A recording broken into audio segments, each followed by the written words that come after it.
The pro-Trump riot at the Capitol yesterday brought a lot of safety risks, including the risk of explosions. Members of multiple ATF explosive teams were on site, and they are trained right here in Huntsville. D.C. police confirmed 2 pipe bombs and a cooler of Molotov cocktails were found near the U.S. Capitol building while Trump supporters began to riot.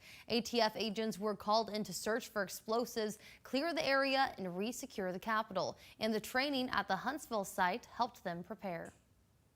In our training, we're using live explosives. We're using live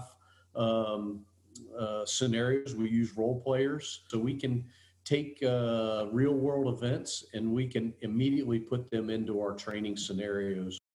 We're told any explosive devices recovered from the scene will be incorporated into ATF training moving forward.